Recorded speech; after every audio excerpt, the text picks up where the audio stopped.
Meaning of your business with press releases, social media marketing, web development, email marketing, book publishing, and much more. Wherever your potential clients are, they can help you connect with them. Visit ClassyCommunications.net to learn more about their suite of services that can help your business stand out from the rest. Classy Communications is your solution for business success.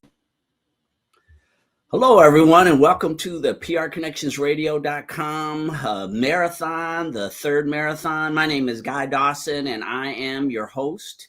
And super excited to be back with all of you. Happy New Year to everyone, by the way. The first day of the new year. Hope you are enjoying this wonderful experience of being in the year 2025. It's amazing to think how quickly 2024 has gone away, but here we are here for another marathon here at PRConnectionsRadio.com, the voice of new media. As I mentioned before, my name is Guy Dawson, and I am the founder of the PR Connections Radio Network, and it's just unbelievably grateful for the opportunity to continue to provide quality broadcasting for all of you here at our network. And when we started doing these marathon events a few years ago, we chose it as a platform that would create opportunities for us to display all the variety of shows that we have here on this network. The concept of what PR Connections is all about was something that has evolved actually since 2011. Back in 2011 was the time when I was introduced to broadcast media. I had an AM radio show over at a local radio station here in town. Big shout out to Bruce Garrett, who he's a Hall of Fame broadcaster and also a salesperson over at KLAV. And I stopped by one day in my day job. I run a public relations and advertising company called Classy Communications. And during that, one of the visits I had with one of our clients, he had a radio broadcast that he was doing. I connected with Bruce, and Bruce gave me the suggestion of creating a radio show. Back then, we were just really getting into the internet age, and this was just a traditional AM radio show. And he said, "Hey, what do you think about getting your own radio show? And in that show, you could offer people tips on small business success." How to promote themselves via media, with me running a PR company.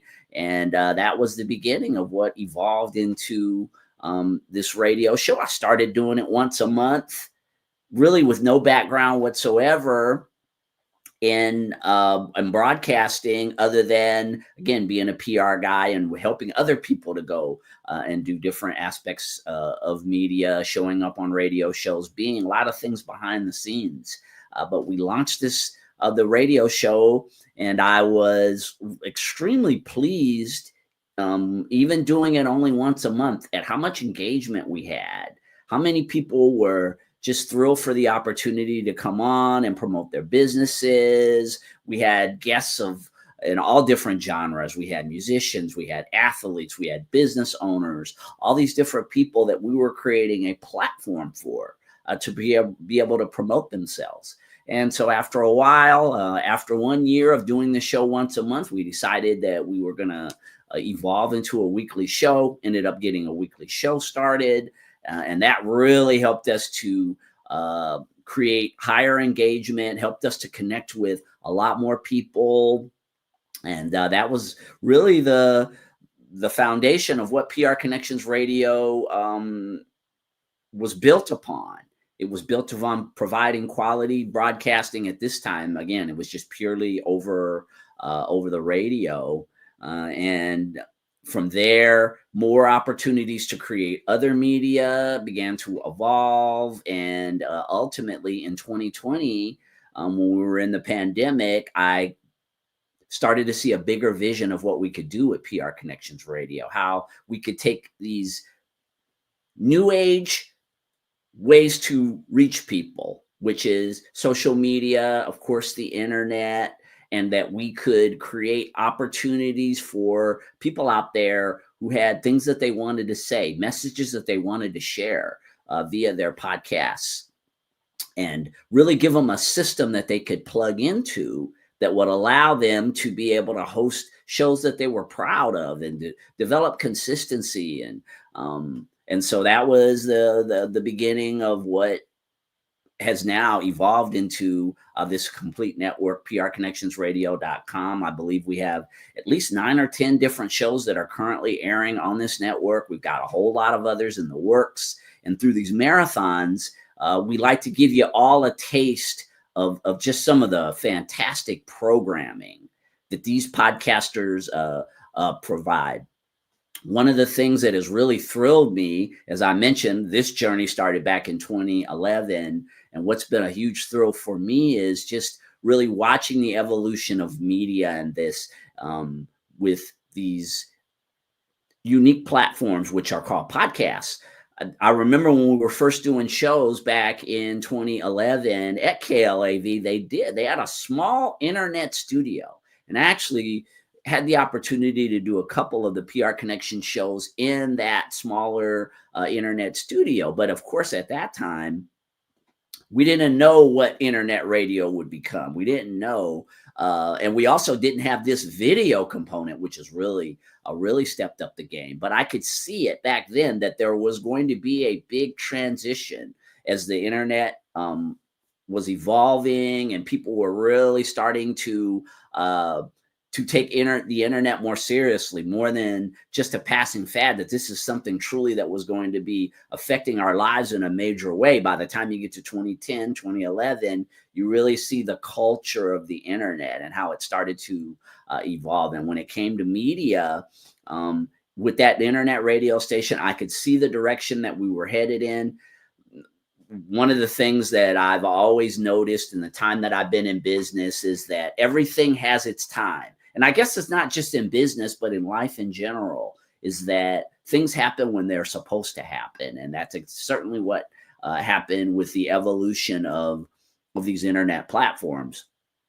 A couple of years later, we started having internet television stations that popped up, which started to blend the audio aspect with the video aspect.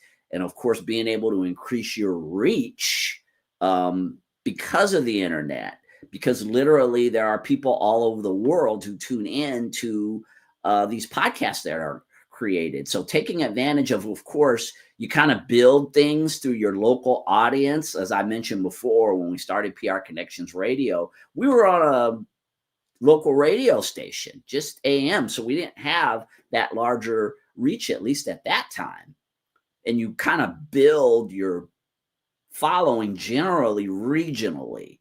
Of course, now that's not even the case with us having all these social media channels that reach people all over the world. You literally can build a worldwide audience from the comfort of your home. It's just absolutely amazing, the evolution of what media has been becoming over these years. But in terms of the podcasters that we have and their ability to be able to reach unique audiences, with their content, with these ideas and messages that they want to share with people, and creating a venue that allows them to be able to do that.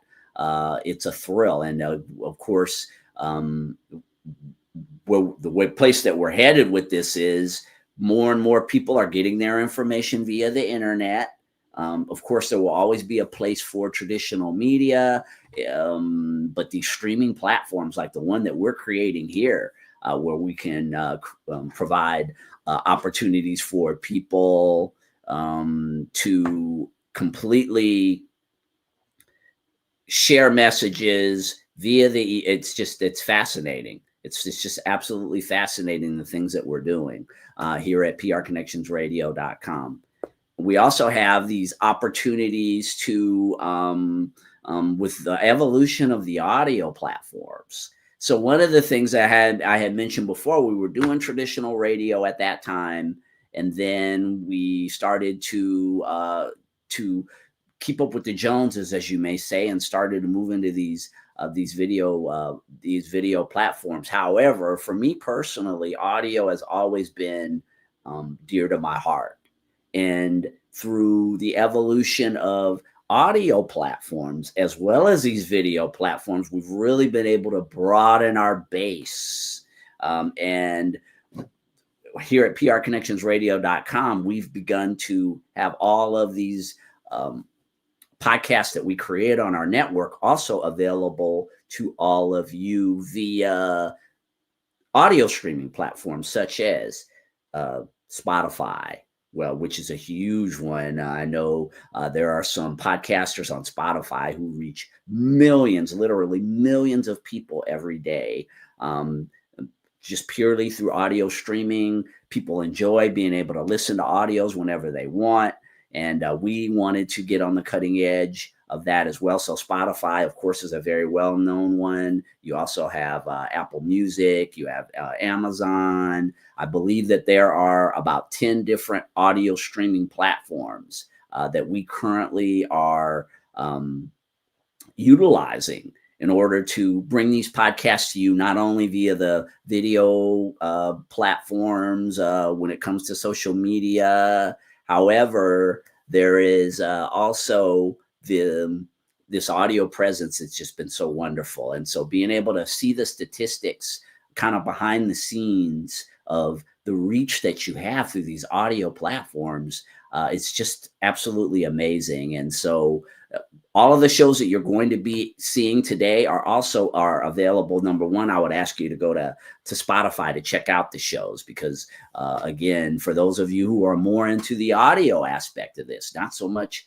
being able to see the videos, but being able to see the audios, this is a phenomenal opportunity for you to be able to feel comfortable in your own genre. And so we're going to be doing quite a bit of promotion of prconnectionsradio.com. By the way, you can always visit our website, prconnectionsradio.com, to learn more about the plethora of shows that we have on the network. But we're going to be doing lots and lots of promotion of the fact that we have this video of these audios that are going to be available to all of you. All of our shows are going to be available on these platforms. Really, really excited about having that opportunity to bring even more entertainment and better podcasts to all of you. In terms of the evolution of this network in general, as I had mentioned before, just adding more and more and more and more podcasts. And if you'll give me just 1 second, I'm going to send off a text. Give me just 1 second.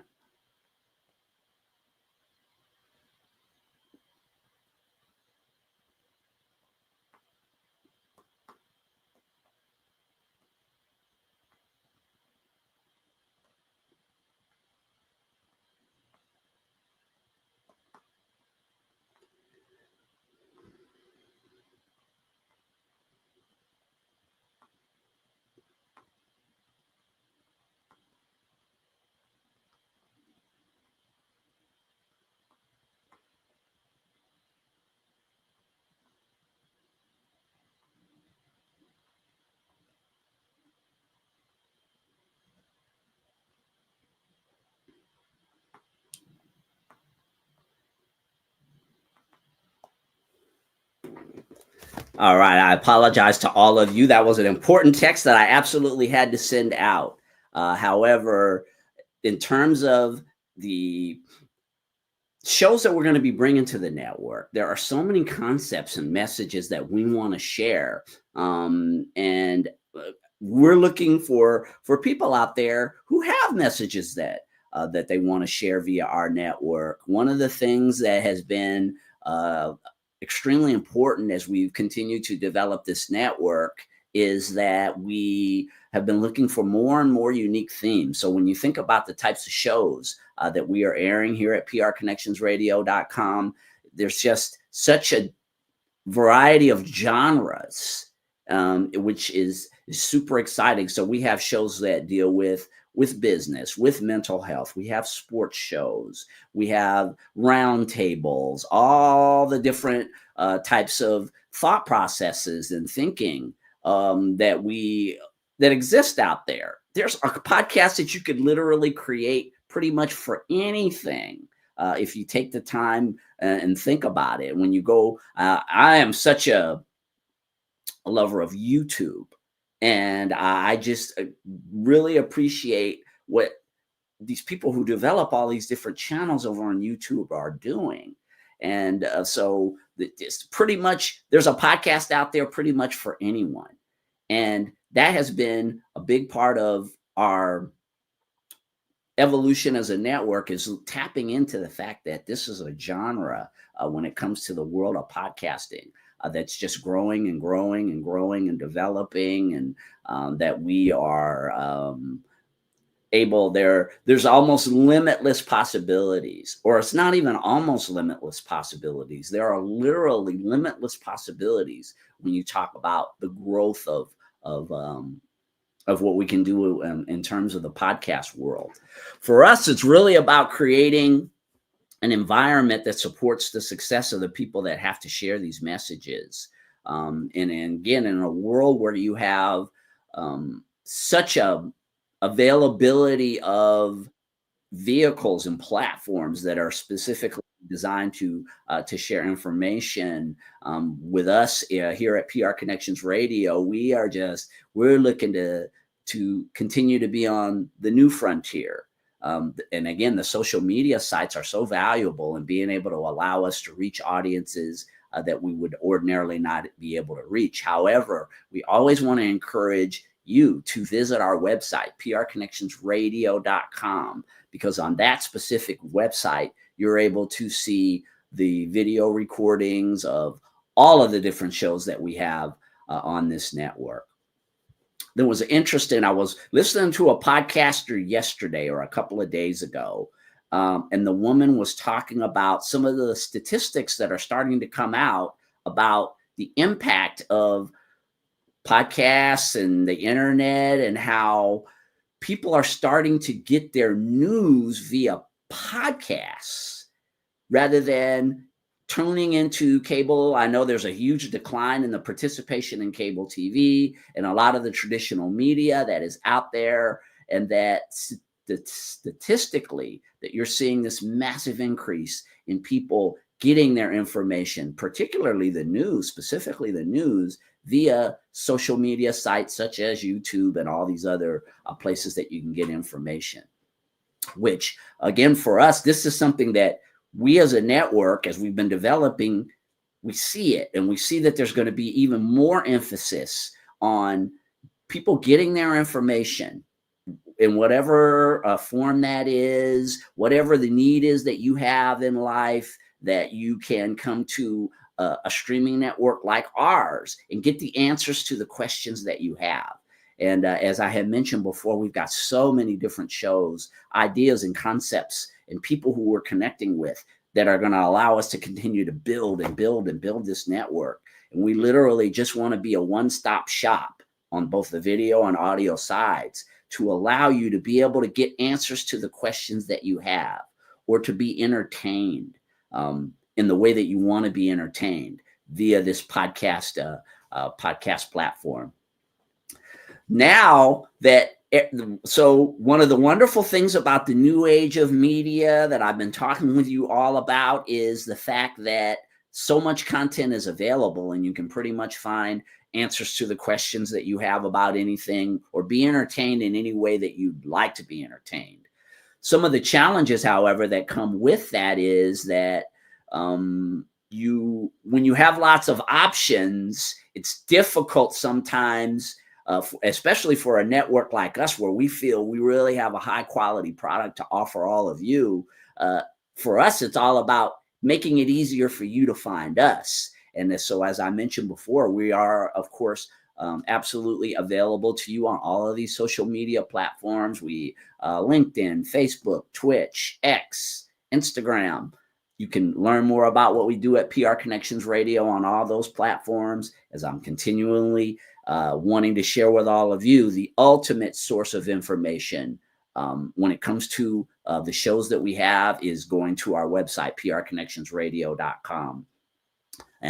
And for me, as I mentioned before, being a public relations and marketing person, having this type of vehicle available to be able to promote these ideas is just so important. And so again, for those of you who are tuning in and you're listening to the show right now, we greatly appreciate your continued support of what we're doing here with independent media. And some of the conversations that I have with people is interestingly, it's about the way that media used to be presented and how different it is nowadays, and how powerful we are, how the internet has really empowered people on a level that I never really expected that it would when I started really, I guess I was kind of late to the internet. I don't think I really started engaging in it until the early 2000s. What I saw the internet being available to do is very different than what it's evolved into, and it's actually wonderful. Whoever would have thought that any person out there, an individual or a company, could literally create their own media company with free resources. So if you've got a Facebook account, you literally, do you know that you can literally create your own media company with something as simple as it's just having your own Facebook account. It can be your personal account, or it could be a business account. The way that you go about it is what makes all the difference in the world. But in terms of your ability to be able to reach a lot of people, again, to share your messages, to sell products via social media specifically and other areas of the internet, this was absolutely unheard of. Looking back, even just 20 years ago, that something like this just seemed like an absolute impossibility. And through the growth of technology, and with us, we are embracing here at prconnectionsradio.com all of the new technology, be it artificial intelligence, which if you go over to our website, you will see that we have a blog. And our blog is presented to you in two ways. You can go over and you can read the stories. We've got a plethora of stories about music and about business and about animals. We want to give the people what they want. But did you know that you can also listen to those articles via artificial intelligence? So literally, if you're someone who doesn't really like to read, all you have to do, you go to the site, you click on a button, and you can listen to the article that's also been written out in text. So just the options that we have with this new technology and new media. But did you know that you can create your own smaller version of what we're doing here at PR Connections? Maybe you would, if you wanted to have a podcast on our network, you could come over here and create it. And within the scope of what we're doing, you can also on your own platforms be able to share your messages and talk about the things that you're doing on your shows, which is really a magnet for business and attention and exposure. I love the marathons. I've got our first show that's going to be airing today is going to be Thinking into Results. And I'm going to bring my good friend Sid Maestri, who's the host of the show. Sid Maestri with Thinking into Results. Welcome to another marathon, Sid. How are you? Fine. Thank you, Guy. I really appreciate this opportunity to share my message. And I did the marathon last spring, and that was a lot of fun. And we've been doing podcasts every week. Your staff is fantastic. It's just a lot of fun. And today I've got my guest, John Gage, who's been my guest on a number of the podcasts, and he's just terrific. He's had great results with our program, and look forward to sharing some things with your viewers today. And Sid, the feedback that we've been getting about the Thinking into Results platform that you're sharing, which is really a wonderful professional and personal development platform, it's just been great. It's been me being the person in the background that really sees the statistics and the analytics. It's been just great to see how people are really embracing what you're doing here. They want to live better lives, and Thinking into Results is really helping them a lot. Thank you, Guy. I always like to hear good things like that. Yeah, well, I'm going to step off Sid Maestri with Thinking into Results. I'll bring John on stage, and we will begin the first show of the 2025 PR Connections Marathon with Thinking into Results with certified consultant Sid Maestri. See you soon. Guy.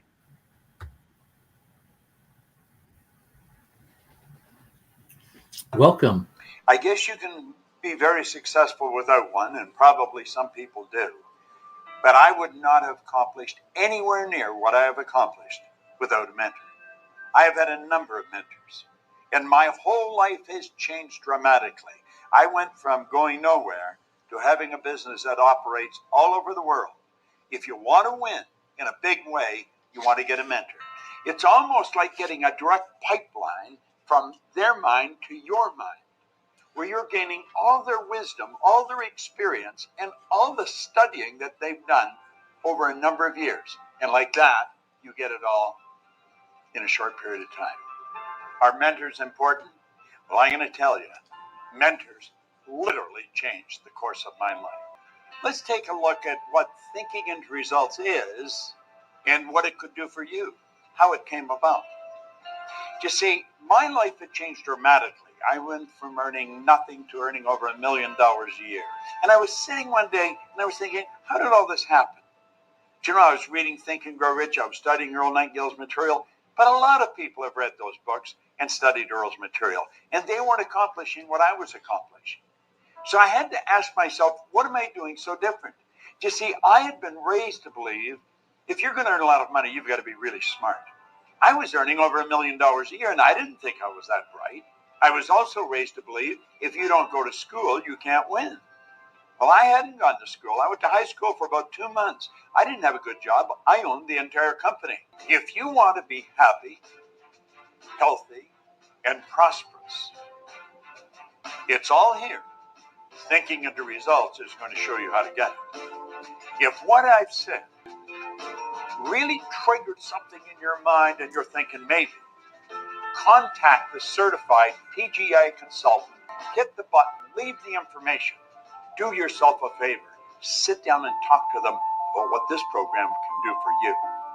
This very well could be the decision that will change the rest of your life. Well, thank you, Bob. And I'm Sid. You see it on the screen there, Sid Maestri. I'm a certified consultant with the Thinking and Results program. And my guest today is John Gage, one of my students, or I could say mentee. John called me that magic word the other day. He called me his mentor. And that's always a good feeling. I'd like to give you a little... It's all fresh to be mentored. Yes. I want to share a few thoughts with our viewers here. Thinking in Results is a real transformational program. And just the title, Thinking in the Results, it's change your thinking, change your results. And we teach you how to break your bad habits and create new habits to get what you want.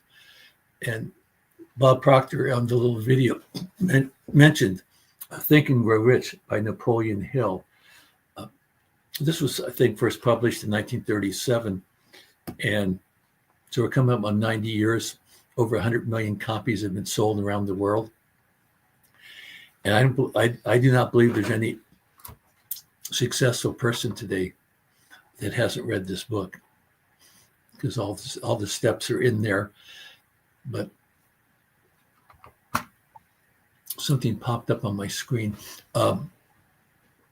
He used the book as a foundation that led him into wanting to share what he was learning, why he was successful, and the results of his teaching, which going back to the 1970s, so 50 years of teaching personal growth, motivation, success, and it all came together in, I think, around 2009, when his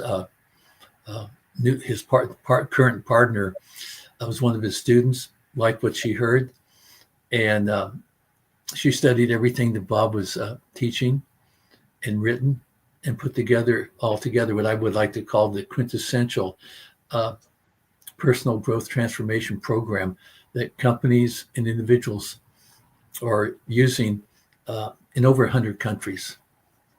So we're making a real impact. And today, I want to share John Gage's story. John's a trained voice actor, which when I first met him, I'm not sure if he thought about it, but he definitely hadn't written it down as a goal. But John's got a fantastic story. And John Gage, do you want to give us a little overview of how you came to Thinking in Results and share a few thoughts? Well, a lot of times we talk about things not coming to you till you're ready for it. And I think, what was it, 2019? No, it was... I think it was 2017. 2017 we met. And I was selling insurance at the time. I believe I was selling Aflac at the time, which was a fun job. But, I was learning about myself, and they would always talk about following the process for sales and that kind of thing. But they would never... they would never explain how to change your preconceived perception of what sales is. And we would go to courses, and I have to say that there were a few that I went through that were, I think probably one of the best prospecting books I ever read was Fanatical Prospecting by Jeb Blunt. But he kind of went into detail on how to do that, but they never talked about how you change and maintain the change in your brain. And it's a simple process. You become what you think about. We talk about that all the time. That's one of the main themes about Think and Grow Rich. It's one of the main themes about thinking into results. Is you become what you think about. All the great people in history, whether they were good or bad, that did great things, all had one thing in common. They became what they thought about. So this was something I finally was ready to receive, and I'll be 60 this year. At the end of the year, I'm still 59. But I wasn't ready to receive it. I always thought writing things down was silly. I always thought, well, if I write it down, it's in my head. I don't need to do that. Wrong. That's one of the first habits I had to break. And it took me, unfortunately, even with your mentoring, too many years to do that. But now I write everything down. All my goals are written down. I'm finally seeing things come to fruition. Like we talked when I first met about my voice, and my lovely wife had convinced me that I should get training. I finally got training, and in voice acting, so I've been professionally trained.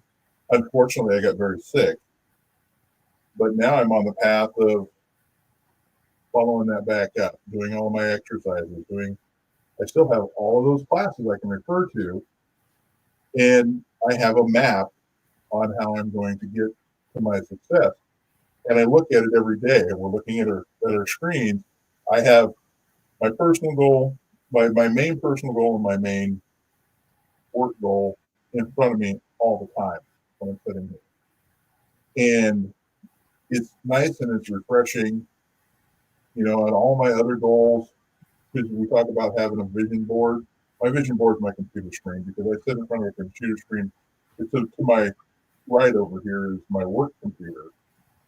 I sit in front of a computer screen, so this scrolls back and forth while I listen to whatever music I choose to listen to at the time. But I always have these pictures of what I want to accomplish. So I've gone from weighing, one of my personal goals is to get down to 275. There was one point in my life I weighed 950. When I met you, wow. I weighed over 500 pounds, almost 6. I'm down to 450. Now, to a lot of people, they're going to go, well, that's still, yeah, you're right, it is. But for a guy that used to wear an 8X shirt that was tight, wearing a 4X that's loose, hey, that's a huge accomplishment. You know, and I see, and I can vividly see everything now because I've taken the time to write it down and concentrate on it every single day. And that's really what thinking into results is about. You know, I'm losing weight. I'm starting to see things success-wise happen. My life is wonderful. I have a fantastic wife, fantastic family. I can't ask for more. Well, I can, and I do. Very good, John. You came through a lot of health issues, didn't you? Yes, and I still have quite a few, but they're getting better. You know, I spent a lot of time in the hospital in, you know, those near-death experiences. I had one of those. You know, that was a couple of years ago. And when I got out of the hospital, they told me, these are two of the things they told me: you'll never walk right again, and you'll never be without oxygen at 9 liters. You know anything about that? That's almost dead. There's no hose on my nose, and I only use a cane to get up and down the stairs now. I still have a little trouble walking, but my strength is coming back. And it's all because of this program. I had to go, that's unacceptable. You had to start there. So what were my goals? I wrote them down. I want to be able to do this. I want to be able to do this. And at the time, my wife and I were dating over the internet, you know, but we were still kind of dating, and she was coming out to see me. So I was like, oh, okay. So my goal is to be able to walk this far on this day. So it was, and to be able to walk without a walker by this day. And what's the funny thing, the day before that day happened, my walker broke. I was like, okay, I get it. You know, so it's not always a quick process. This is not a way, this is not something that's going to miraculously happen. It's not a get rich quick. It's a complete and total change of who you are and your lifestyle. It helps you really, in reality, take control of your life and not let everything else affect you. And that was another hard lesson for me to learn. You know, and there's times you find yourself reverting back to that, but it's exceptionally freeing. Exceptionally. Would you agree? I mean, I've actually watched you change too. So, I didn't know I was changing. Absolutely. I mean, there's been other things, you know. I don't like bringing this up, but we were in the political realm a lot. You and I both were. Neither one of us do that anymore. Not at all. Part of the reason was how it affected us negatively, because we became what we were thinking about. Yes. And it's such a negative, ugly way to see the world. It just isn't. It isn't valuable to you as a person in reality. It's just valuable to know what's going on, but it is invaluable to even deal with that. I stay informed just so I know, okay, my family and I need to take this direction for a while. And that's really all I use it for anymore. But it would, both you and I we've become much happier people. Both of us slowed down on the social media. We slowed down on, you know, on a lot. And we kind of went through that together. But I mean, you were already changing, but it was an effort for me. It really was, because I was so negative towards writing everything down. I thought that was silly and stupid. And I was wrong. what came to my mind when we're talking about letting go of the, let's say, the political stuff, and the one thought, this is January 1st, and I'm just thinking, it's all in God's hands. We just have to focus on what's in front of us, and that expression, one day at a time. And we can't focus on what's going on around out there. We have to focus on what's going on right here. Ripples start in one spot.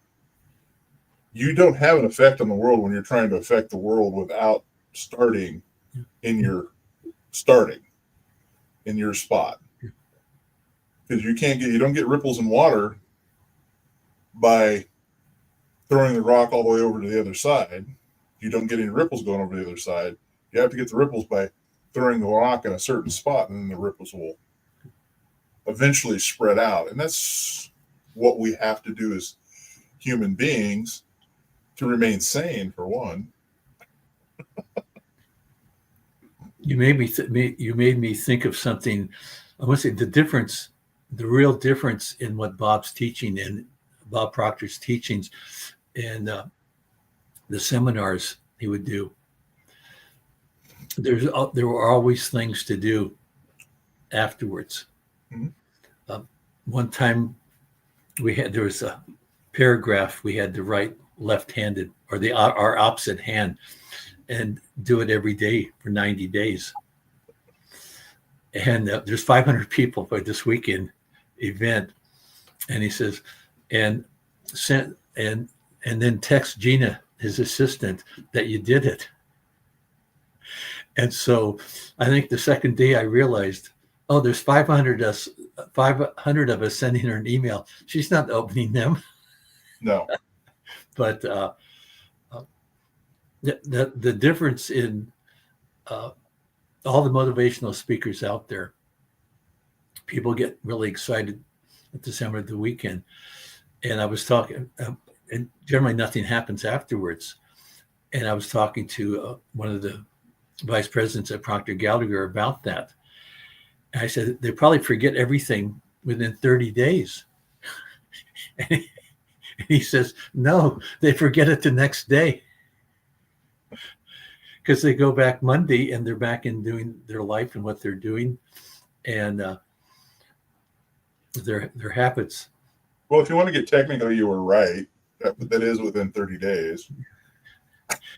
The other thing that we've talked about, and there's an essay in the program, the common denominator of success. You want to give us your viewpoint on the common denominator of success? You become what you think about. It's really that simple. You can if you think you can. I mean, to simplify everything, I can't, never could. I mean, these are all phrases you grew up with. You know, when my children were growing up, they would say, "Well, I can't do that." I go, "You're right." Well, that's not encouragement. I said, until you believe you can, you're right. Once you believe you can, you're right. You know, and it took them a while to understand that, you know, but, you know, got a child in the Navy, got a child that's a computer expert, you know, got a child with a biology degree. I mean, you can if you think you can. But you are in control of that. And I think that's really the secret to all of it. You are in control of this. And that's what creates your world. Bob, one of the things that Bob said when I started this, that he said, create your own economy. So you don't have to worry about what goes on out here. Create your own economy. Have sources of income coming from multiple directions. You know,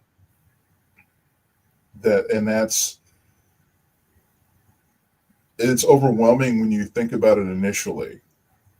But once you start putting it down on paper and you start affirming it to yourself, and convincing your subconscious by being grateful emotionally, being grateful in an emotional manner, as if you already have it. Your subconscious is like, oh, we've got that? I don't see it. So it projects out there, okay, where's this coming from? And it'll come. You made me think of the gratitudes. One of the part of our program is encouraging to write your gratitudes out every morning. And we have a phrase, I'm so happy and grateful now that. Mm-hmm. I'm so happy and grateful now that. So you're putting it in the present tense, what you want in the future. And yep. I'm so happy and grateful now that I'm a successful voice actor. Mm-hmm. You've got that statement. You want to read sort of that picture, that gold statement of your mm-hmm. life and your future? Yes, I have it right here. It says, I am grateful I'm a successful voice actor, making $1 million per year. Net, my talents are used in commercials, children's cartoons, movies, audiobooks, and corporate training programs. It's simple, but it's detailed. That's one of the things that you have to be, that I had to learn. It was like, oh yeah, I want to do this. No, it's got to be specific. Every time I say making $1 million net per year, I envision my account with a 1 and 6 zeros behind. Well, actually, technically 8, because there's a period with 2 zeros behind that. But I mentally picture that in my specific savings account with its logo, with that amount of money in it.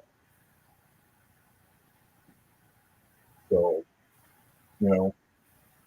What about, you've got a great personal statement. I do. I am happy and thankful. Was that about my weight? No, I was going to say, don't be bashful. Don't be bashful. Are you talking about my personal goal? Yes. What I thought. I am so grateful. I weigh 275, have a 40-inch waist, which I haven't seen since high school. 72-inch chest, 10% body fat, which I haven't seen since high school. Actually, college. Walk a mile per day, do a full body workout 3 days per week. I eat all healthy, natural foods, keeping my mind and body at a healthy peak performance. I'm looking for seeing that in June. John's getting married on June 12th. He's in Jacksonville, Florida. I'm here in Las Vegas. There's the groom mug. Yes. And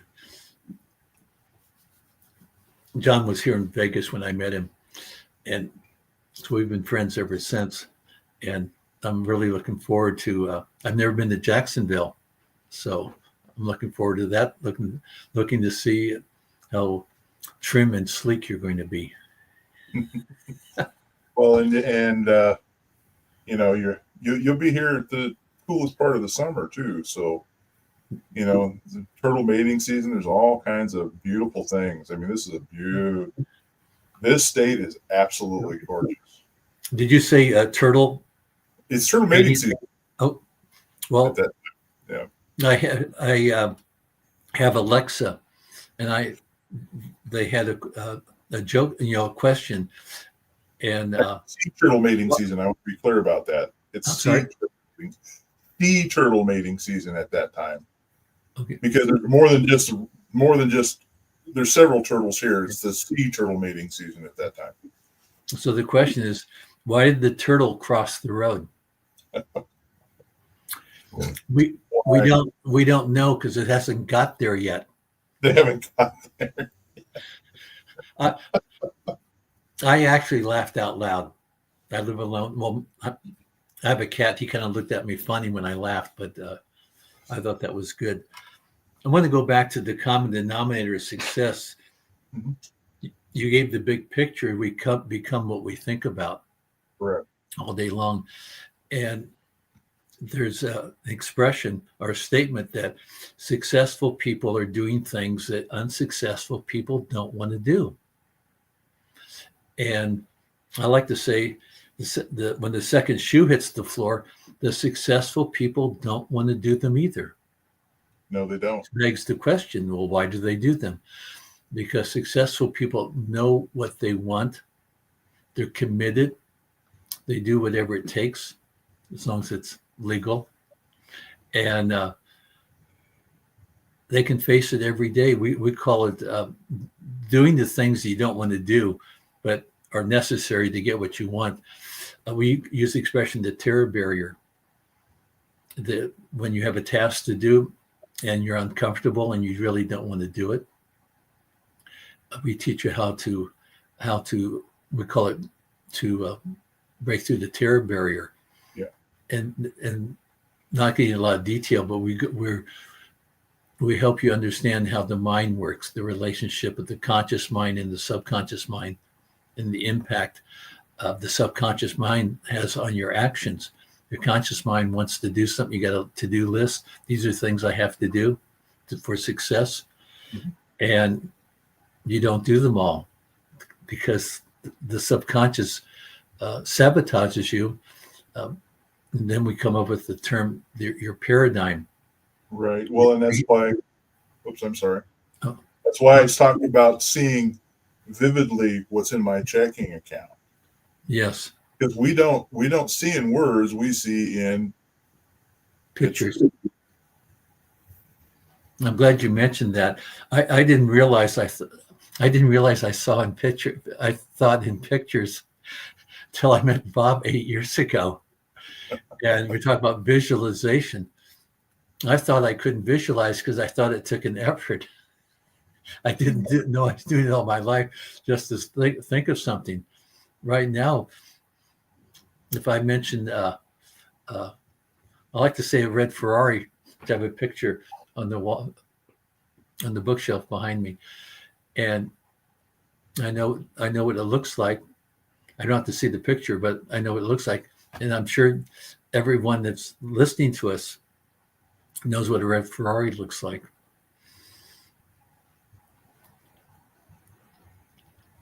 I had something else, but I forgot what it was. Oh, getting the paradigm for a moment. So your paradigm is a collection of habitual habits, things that you do, things that you think. And we could call it, that's your programming. And there's a lot of programming that you absorb just in living, from family, from school, from church, from sports teams, coaches, and everything you believe, that's your truth, everything you believe. And it's very difficult to change your opinion on something, to be able to step back and look at it with another perspective. Which reminds me of something else that, John, I think you've heard me talk about. And it's sort of 3 steps in dealing with a situation. It is what it is. Acknowledge it is what it is. Number 2, harvest the good. And traditionally, I first heard it was let go of the rest. But I want to say, as my spirituality evolved, I realized you harvest the good, but there's also good in the rest that you're rejecting, or you don't want to deal with, or you don't like. Well, I think that you should embrace the rest, because there's a lesson to be learned, and give you another perspective to look at it that might help solve the problem that you were letting go of. Yeah, I was thinking learn from the rest. So more than what? Learn from the rest. Learn from the rest is a conscious effort to practice this, to learn that this is a little step, that there's always something to be learned. we always like to look for things that turn out well. But if you never fail, you're not learning. Someone Right. said that if you go through life and never make a mistake, you missed life. That's true. And another thought on our goals, we like to help people go for the big goals. We call them the C goals. A goals, an A goal is one you know you can do. A B goal is one you think you can do. You've got a plan and so forth, but easily hit some roadblocks and you let it go. But the C goal is, I call it the big enchilada. It's one that you're afraid to go after. In fact, you've had it for years. You stopped talking about it because you were discouraged by your friends and family. But to go after a goal that you don't know how to do, but you're committed to it, the universe will conspire to help you get there. And then you'll learn that the goal is not as important as the journey, because it's who you become on that journey, pursuing what we call our definition of success, progressive realization. Is it realization? Oh, I'm sorry. Progressive. I think realization is the word you're looking for. What is the word? I think realization is the word you're looking for. Progressive realization of a worthy ideal. So as long as you haven't quit and you're moving towards your goal, you're successful. Mm-hmm. And then who you become in reaching that goal, you build, I must say, a foundation of something new that you can go further. So there's always a higher mountain. Right. Is one way I like to look at it. But when you're climbing a series of mountains, there's always a valley. And then the next peak is higher. Mm-hmm. So it's never always straight up. No. No, that's a plateau. So. And weren't we going to start telling people how that they can learn this process besides through the podcast? Weren't we going to talk about that today too a little bit? Because I think yes, they don't. Oh, they didn't put my link, which. So it's Sid Maestri .thinkingandresults.com, and to go there, they're doing some work on the website, but across the top, the banners, you can learn about Bob, the Proctor Gallagher story of Bob and Sandy that created Thinking and Results, and then learn about the program. And then you can also contact me and ask a question, set up a time that we can talk. So you might want to write that down to get more information, talk to us. And the link is Sid Maestri. You see it on the screen there. .thinkingandresults.com. And my phone number, you can reach me on my phone number, is 702-400-1676. Again, as they say, 702-400-1676. And I'd love to share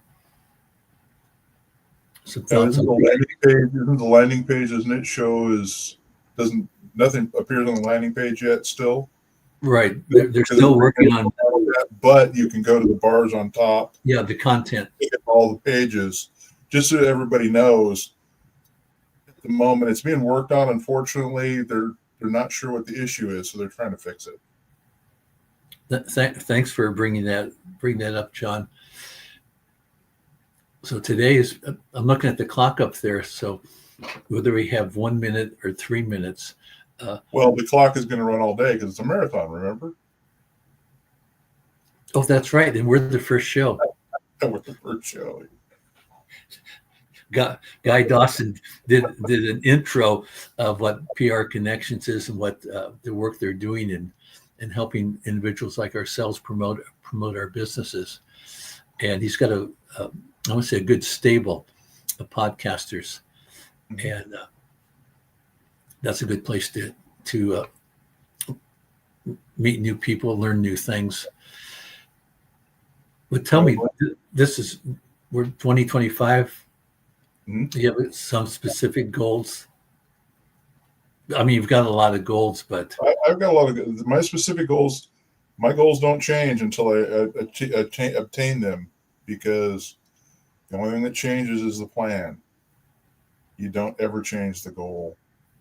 And well, we have the marriage goal, of course. Um, but there's a couple other goals going on that my wife has, that she wants to do a couple of things, and so there's goals. I'm not just concentrating on my goals; I'm concentrating on hers too. It's not fair to just concentrate on mine, but um, the goals all mesh. if that makes sense. no, I understand that.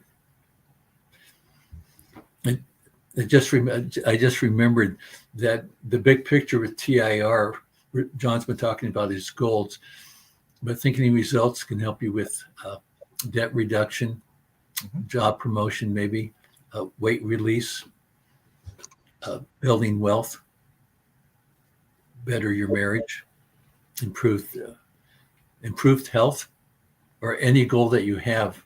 This program works because you really get to discover who you are in the Thinking Results program. It's a 6 month.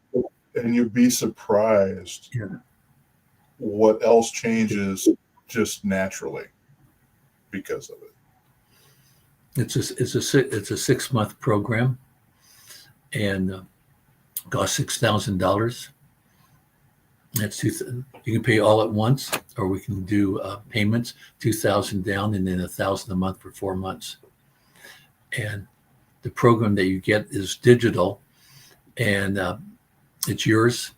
You can work it the rest of your life. Mm-hmm.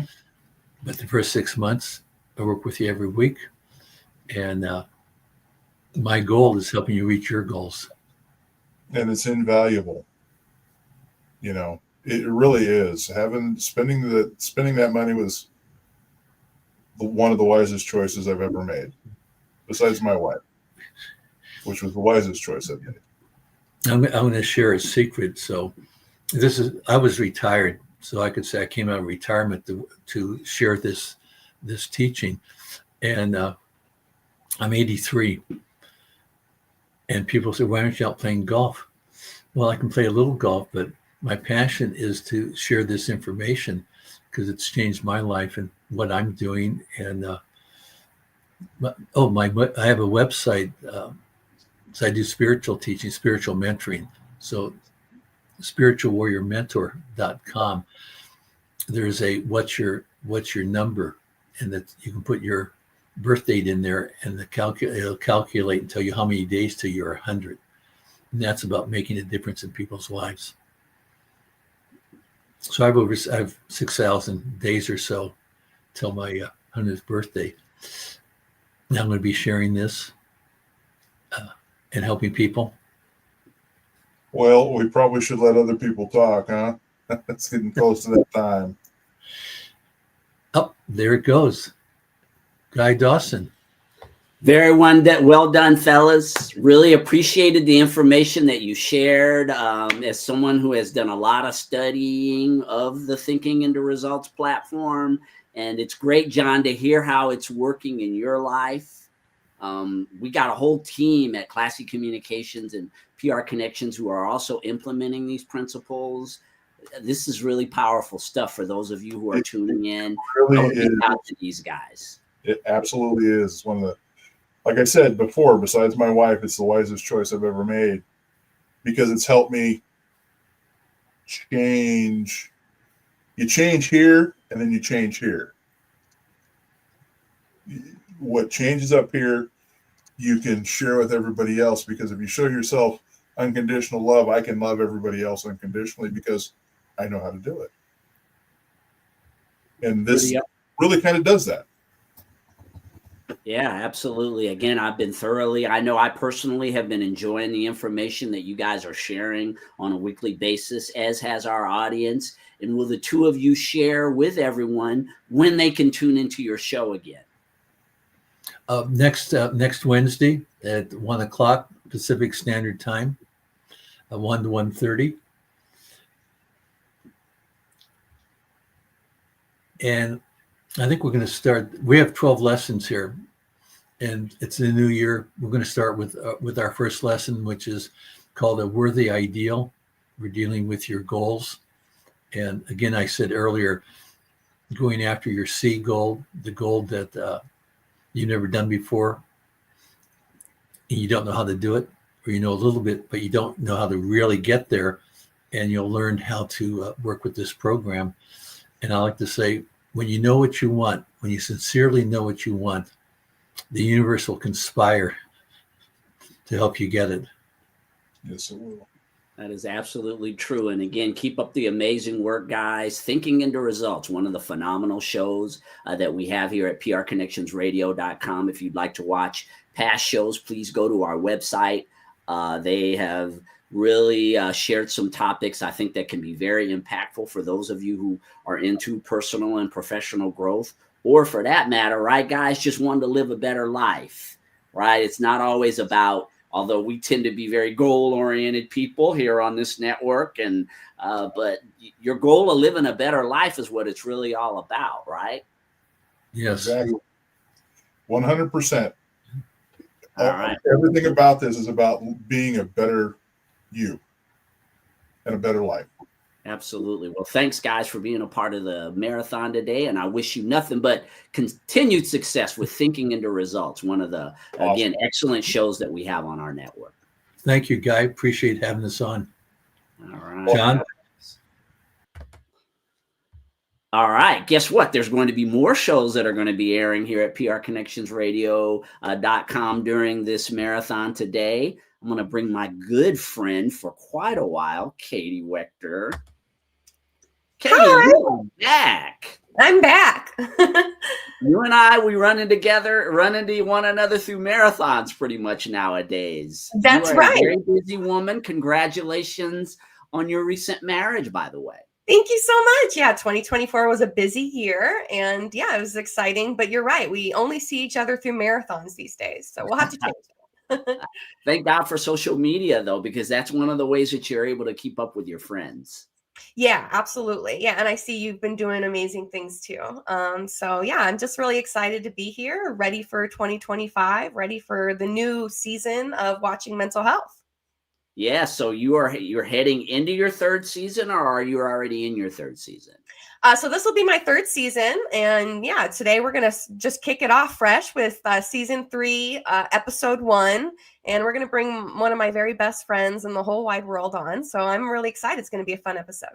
Yeah, watching mental health. Again, mental health is such a relevant topic in these times. I guess it always has been, but there's so much more emphasis on the importance of mental health, and you're helping so many people with this podcast, Katie. I'm going to get out of the way because I know you have some great information to cover. I'm going to run your bumper, and then I will make sure that TJ is on stage.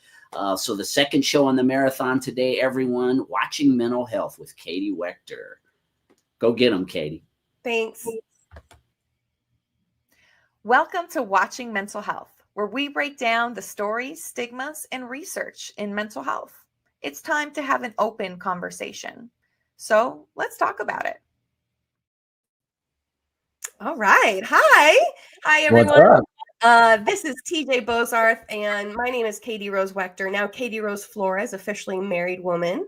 And this is our third season of Watching Mental Health. And I'm so excited because today we have my very dear friend and really just, brother for over 30 years, almost 30 years, probably. We met in elementary school.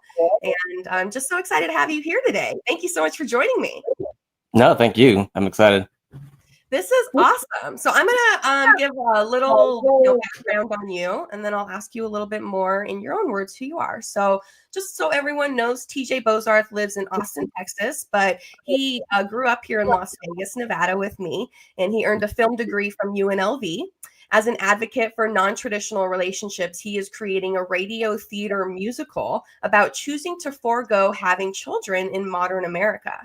This lifestyle can be viewed as selfish to some while liberating to others, but it is inherently a personal choice.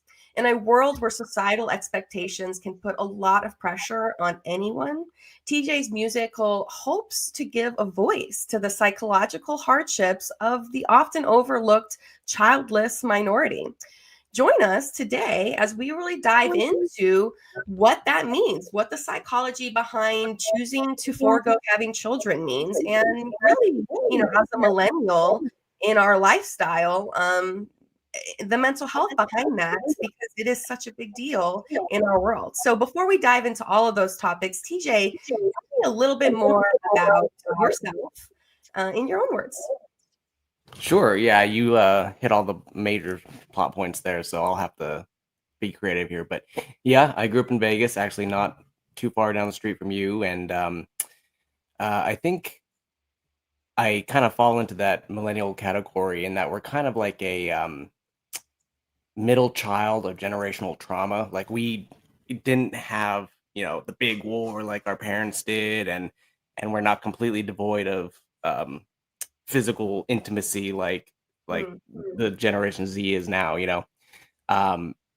so I kind of have this weird, like, for instance, my dad was really well off and my mom was quite poor, and I was a child of divorce, so I have this really weird perspective. Like there was one day in the week I remember eating at like a Michelin star restaurant, and then the next day I remember splitting a bowl of top ramen with my mom. I didn't get a bowl of top ramen. We split a bowl. Yeah. So I have this really weird, like, if there's anything I'm good at, it's kind of like seeing the world around me and seeing the different sides of things. Yeah. And growing up in Vegas, you kind of, I'm sure you understand this too. It's like you see the glitz and the glamour, but then in the suburbs, it's a very real, emotional town, run with real families and people that have jobs and dreams. Yeah, that's true. And that's really interesting. You touched on a couple, I think, key things that a lot of millennials deal with. So that separate lifestyle of families, right? A lot of us grew up with divorced parents. We didn't grow up, in the 50s when everyone just made themselves be together, right? And I think that we've seen in Las Vegas, especially, we've seen, like you're saying, that glitz and glamour versus the other side, which can be very real, very raw. And sometimes, people don't want to look. And that's disheartening because it takes away from the humanity, I think, that is in Las Vegas that we don't talk about.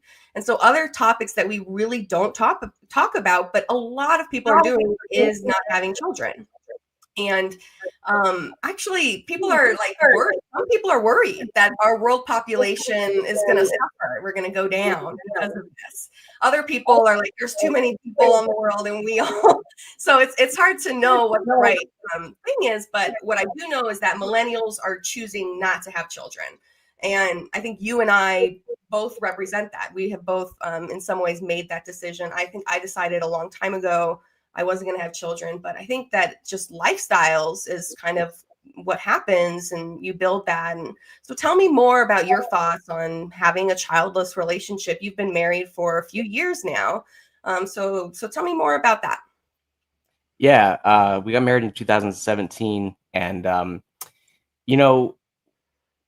we've had the discussion, but ultimately we kind of decided on just, it's maybe not something we're going to choose to do. And I don't mean that as in we're actively choosing not to. We're just not choosing to have kids. Mm-hmm. And if it happens, we'll take that at when it comes. But that's kind of like how I don't want to say rationalize it, but in our head, how we come to emotional, like, center with it. It's there's so many things that people just don't have control of anymore. And then, it's kind of funny too, because my neighbors, they just had a kid, and they didn't want to know if it was a boy or girl. And, I was asking them like, oh, why not? And they said, because there's just so few surprises in life. Like, we're going to find out eventually. And I thought that was like a really nice, positive way of looking about it. And I kind of feel like we're that same way, in terms of we're not actively trying to have a kid, but if it happens, we'll come to terms with it when it's time. Yeah. But yeah, it's kind of funny you're talking about being a millennial as well, but it's also that I decided to have this musical because you always see in the news, it's like such a major talking point in which they're like, millennials are killing the avocado industry, or millennials are killing online dating. They stick their hand in a bag and just pick out.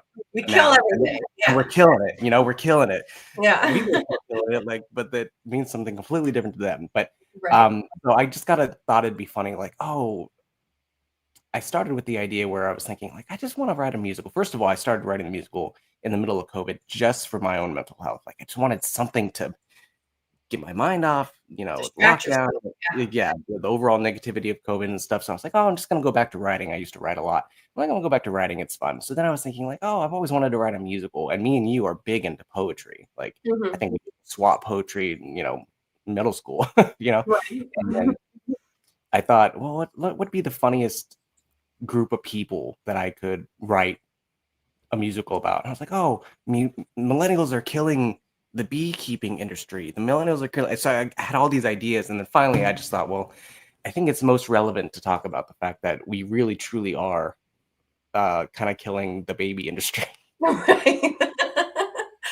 Yeah, and stats show that. I mean, we're not having kids across the world, not just in America. I mean, there are some countries that are having a lot of kids still, but for the most part in the in first world countries, we're choosing not to have kids. And I think that a lot of us have our own maybe personal reasons for it. I know I do.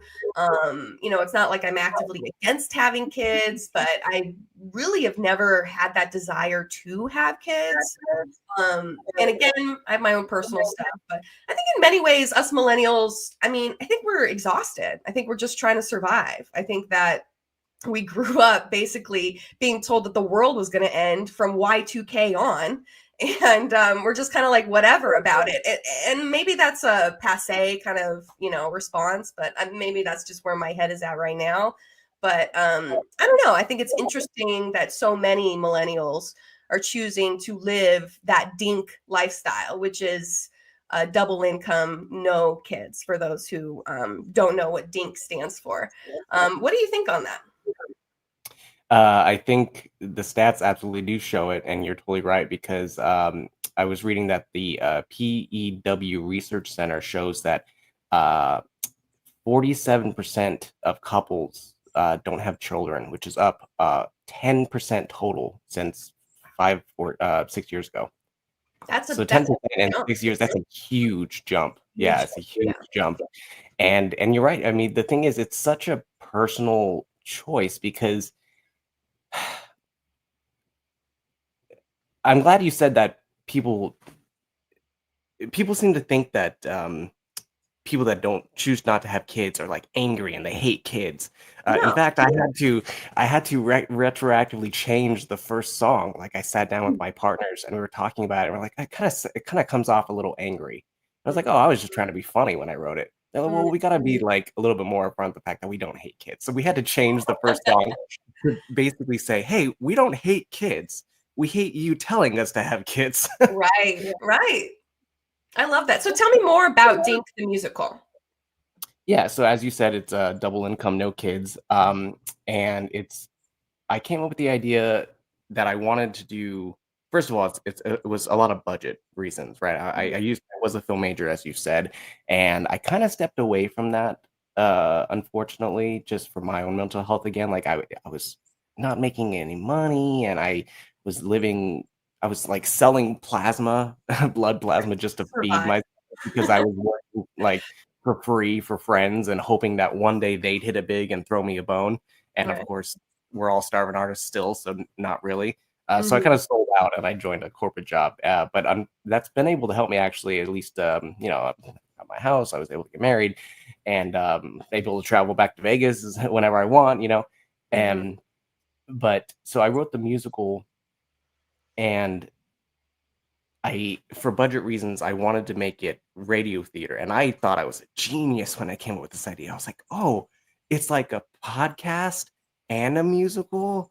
That's never been done before. So I wrote this whole thing, and all the stage directions are just based on you hear them loudly walking across the room, and then they fight, and then you hear them slam the door. What I mean? It was very like, oh, it's like I was thinking like, oh, I'm gonna make the next Zorro, and everyone's gonna sit around the radio and listen to their programs. Yeah, or like that back in the day when everyone freaked out, thought aliens were taking over, like that radio show that everyone was hooked in. Let's bring it back to the radio. I think it's cool. That might have been the biggest prank of all time, because people thought it was real. They're like building bunkers as the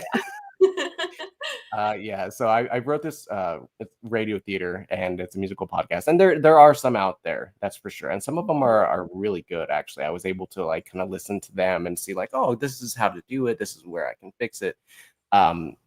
But yeah, it's going to be all audio. It's going to be 12 episodes released bi-weekly. Okay. And each episode comes with 2 original songs. It's about the whole season is about 3 distinct couples, and they all have their different reasons, not just as a couple why they don't want to have kids, but individually they each have their own reason why they don't want to have kids. And a lot of it is, again, mental health. A lot of it is finances. I mean, who the fuck can afford? Can I swear? No, yes, of course. Yeah. Sorry. I was like, she did sign me up for this, so she knows. Don't go crazy, but yeah.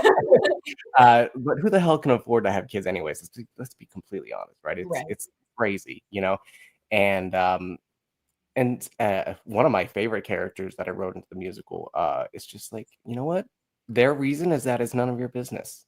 Yes. You don't need to no one needs to justify to anybody why they don't want to have kids. For story reasons, I gave all the other characters reasons, like they have to overcome this, or they want to overcome this, or they want to work.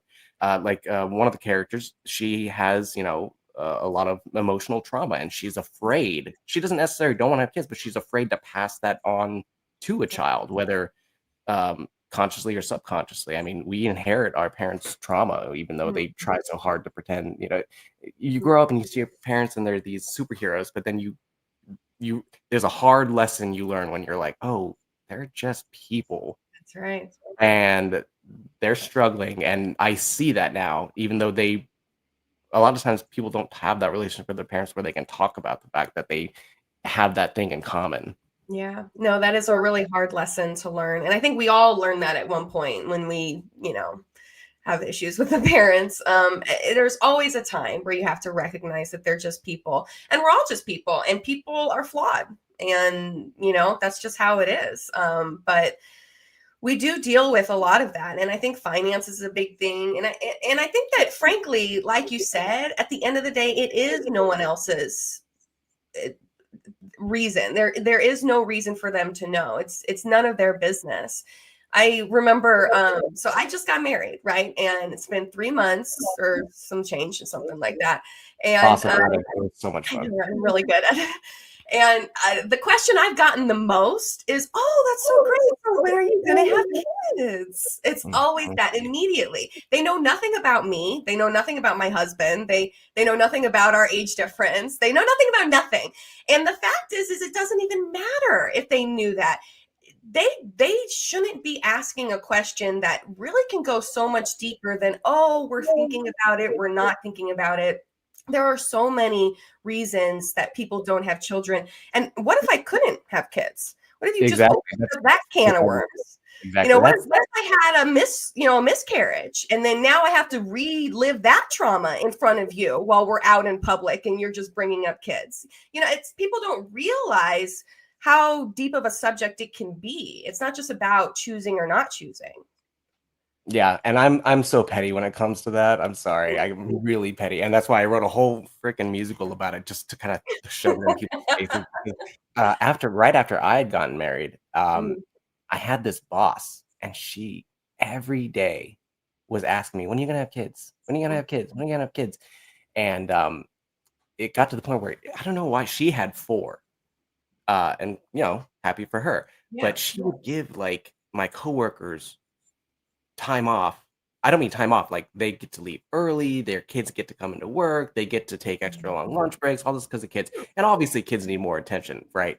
But Yeah. it really pissed me off because I was like, I've been here longer than these people and I can't even take off to go to the dentist. You know what I mean?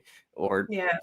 what if I wanted to see like a therapist? I can't even take that Right. off, and you're giving it to them just because they need to go to their kids' recital or whatever, And so I eventually left that department, but it was in a same building. So I still had that lady who was my boss. Every time she would see me, she'd bring it up and bring it up, bring it up.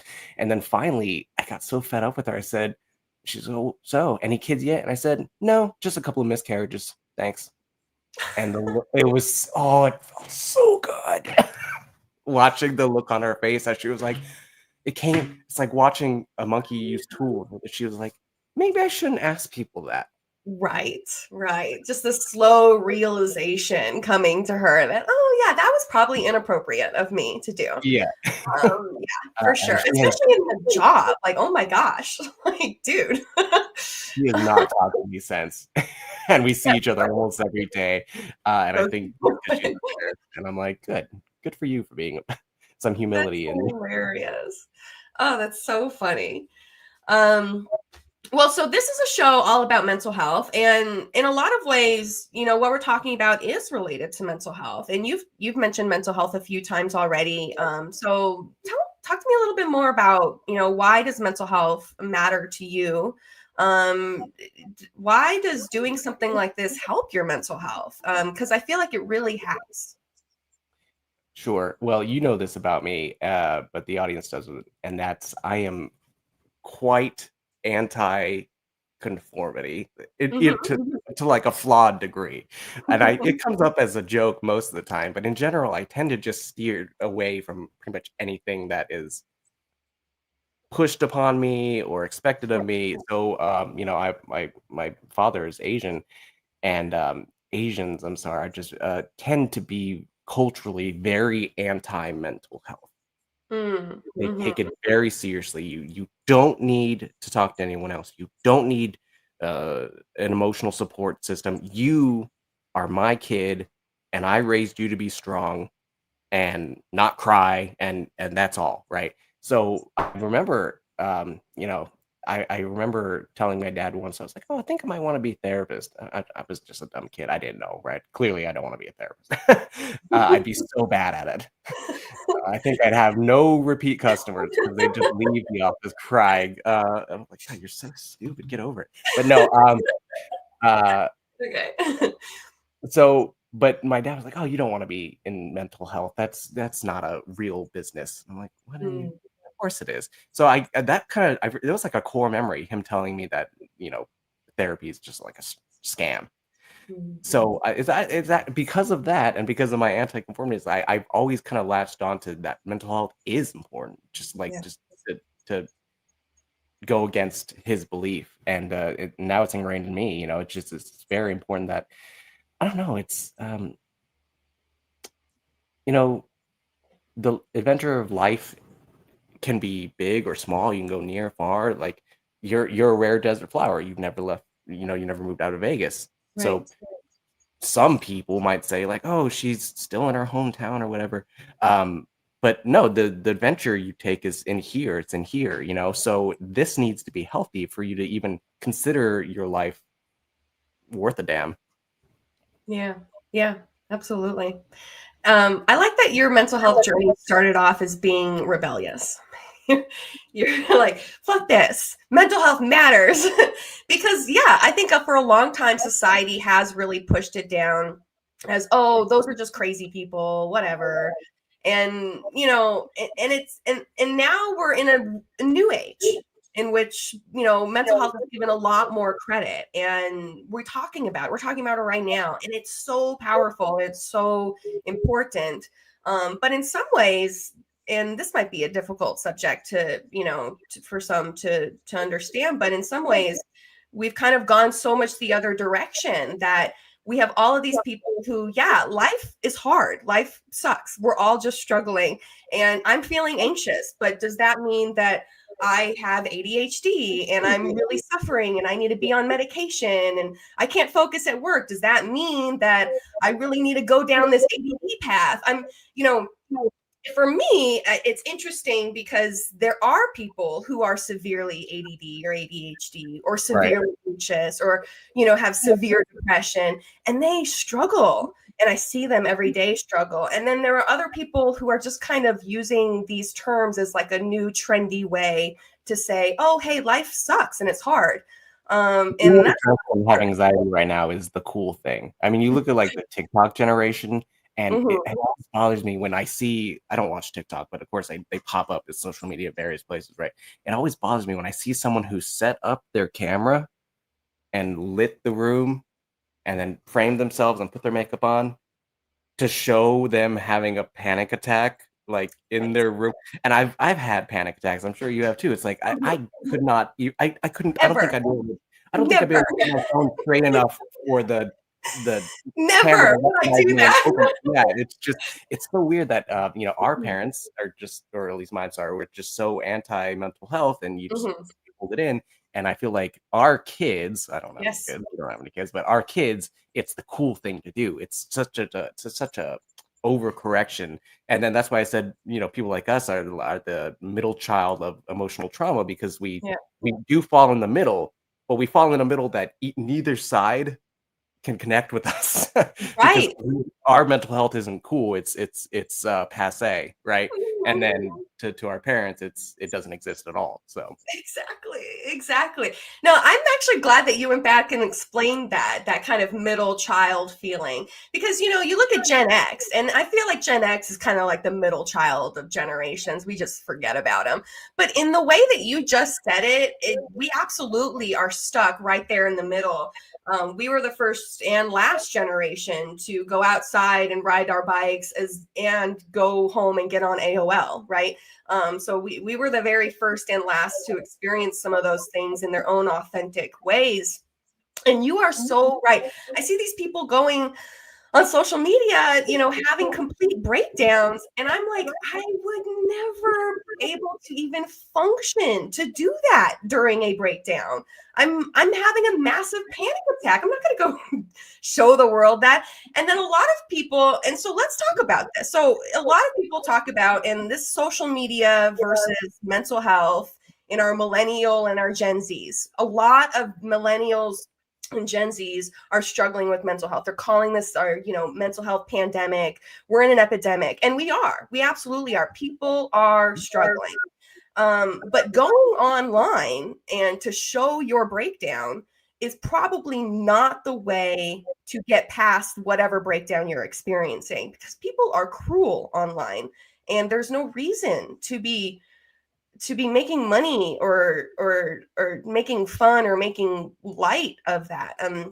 I find that there's a balance. There's got to be a balance to show that, yeah, we struggle, but to not go online during a breakdown. Yeah, it's a fine line, because I'm not accusing, like for example, the TikTok example I did. I'm not accusing that person of faking. No, not at all. But there is just, it's almost like they get this release of endorphins of validity by showboating it, So that's interesting. And I think that sort of dissuades the point. Like it kind of it makes it more of a joke. It makes light of it. It doesn't normalize it. It just makes it like this even more taboo topic that like, oh, that's interesting. Yeah, it's like, oh, you're not depressed. You're not one of the cool kids, Yeah, it doesn't make it normal. I like that you said that, because I don't think it does make it support normal. getting over it. It doesn't support working on it. It supports just highlighting it and repeating it for views. Yes. Yeah. So that's actually a really great point. Because then this leads into that idea of trauma, right? So trauma is our new hot button word these days. Everyone has trauma, and we do. We have generational trauma. Bad shit happens. PTSD is real. It is. But I think that you're right. Like, we focus so much in on the trauma that we cycle around it versus talking and working through getting past the trauma. It's almost like getting past your mental health or getting better in your mental health journey isn't cool. The things that get more likes online are the things that were like, oh, me at the beginning of 2024, and me at the end of 2024, a mess, right? Like, those are the ones that get the most likes. The people coming on talking about, how awful life is, those are the things that get the more engagement versus the people that are like, hey, here are some tools that I'm using on a healing journey and they're working for me. And I just find that really interesting because you really brought that up. Yeah, mental health is it's an exercise. You got to work at it. You got to, like, it's like going to the gym and lifting the weights or running the mile or whatever. It's an exercise that you build up this immunity to. Like, more than once, I have called you during a panic attack and you helped me center myself. And I have since used those tools like, oh, okay, well, it's 3 a.m. I'm not going to call Katie or my wife or whatever. I'm just going to sit here. I'm going to center myself and use those tools. It's an exercise, right? But in contrast, it's just like going back to like the influencer culture. You see these people at the actual gym and they're not lifting the weights. They're not running. They're setting their phone up and they take the 1 pounder and then they spend more time setting up. They got their little outfits. Yeah. If they were to actually show up and be like completely ripped and jacked, they'd be like, they're so old, boomers. Like, they're actually working out. Like, yeah. Well, going to the gym is really hard these days because of the amount of content creators and people just sitting there on their phone. What the F are you doing? Stop sitting on your phone. Other people are waiting for that machine. It drives me crazy. Really does. I can't go to the gym. But there are gyms that, irrelevant sidebar, but there are gyms that offer like, you can't do that here. Oh, really? Oh, that's cool. Yeah. They probably cost more money, which I don't have. So yeah, you go to your standard EOS, I think. Only influencers can afford to go there, ironically. So right. Yeah. So wow. So that's really interesting. So tell me, as a millennial, as somebody who has mental health, as somebody who's been on your own mental health journey, the pandemic was hard on all of us. Tell me what you think, what did you do and how do you think that millennials should be approaching their mental health moving forward? Because what I'll say before you answer this question is I think that you're in a much healthier mental state now than you were at the beginning of this pandemic. And I think that what you produced has been really, really cool. But you had to intentionally make a change and take some action. And, you're not a professional, but you are a millennial with lived experience. So how do you think that millennials should be approaching their mental health? Selfishly. Yeah. And it's with the asterisks of a healthy selfishness. You're not selfish in that you're taking from the needy or sticking your nose up at the poor homeless guy down the street. It's selfishness that you're doing what's necessary for you, at all times, like setting boundaries, loving yourself. I don't mean loving yourself in a like a talking point kind of way. I mean loving yourself in like, I'm badass. Like, I love me. I love hanging out with me. I love the things that I do. Like, I was never a very good film major because I actually hate showing off my work. And when I started writing this musical, it was for me. It was 100% for me. I wasn't going to show anybody. Probably not you. Probably not my wife. Probably not the damn dog. It was for me. I just wanted something fun to do for me to build myself up. And then I was like, God, I miss this. And I think I'm a good writer, and then that's the thing is like, I started loving myself too much because then I started showing people. I was like, I wanted to brag about myself, and there's a difference between bragging about yourself to build yourself up and like, just talking yourself up to boost your ego that is already big. You know what I mean? Yeah. There's a big difference between that ego and that self, that soul. And I think, yeah, it's selfishly for your soul, not selfishly for your ego. And, and I've seen, you making great strides. So I'm glad that you shared it with the world. Because I think that at one point, it's important to tell the world that you're doing something amazing. But to do that authentically. And I think that that's exactly what you've done. And I think that's why this is turning out really well. So I'm really excited to see the product. So when does the first episode drop? So we're aiming for oh my god, it's a new year. We're aiming for the end of January. We did have a goal in mind of debuting late last year, 2024.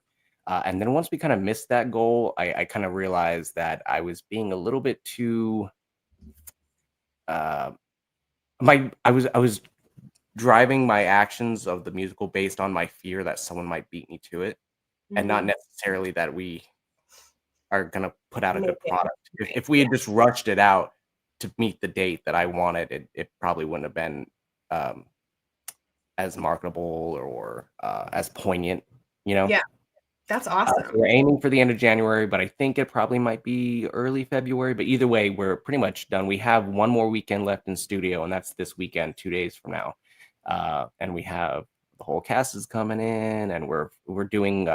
I specifically chose the favorite songs for us to record this weekend because it'll be kind of like a last raw. These are the songs that they're like earworms that the cast has been like singing, outside of studio just because they love them so much. So we've been I played those songs as like the hurrah, and everyone's gonna be in studio, and we're all gonna have a good time, and go out for drinks after, and good stuff. Yeah, that's but those songs are like at the tail end of the musical. So the first half is pretty much done. It's in the can. I'm just waiting for like we gotta add sound effects, like I said, the H.G. Wells kind of thing. Gotta sound effects to tell the story. Cool. So a few last minute details, and where can people follow you so they know when it drops? Yeah, we're mostly active on the Instagram, which is at Dink the Musical. Again, that's DINK. And we do have a TikTok. I'm not very active on TikTok, so there's nothing really there other than the trailer. But mainly we have a website, and that is dinkthemusical.com. And there we have production updates and cast photos, and That's so sweet. I'm excited. I've been following the journey. I'll be there tuning in. So I just think that it's a really creative idea. I'm glad that you're doing it right. And I really appreciate you for coming on. But before we leave, I want to ask you one last question. And that is, just kind of a general question is, what does happiness mean to you? Wow, curveball. I know, threw it at you. Happiness to me is being okay with the good and the bad. Like, I've been married so long now. Like sometimes I feel like, oh, it's a Sunday. We should be out doing something, or I don't know. I feel obligated to. I don't want to say spice things up or whatever, but like I find it to be happy like when I'm okay with sitting there and watching TV all Sunday with her. Yeah.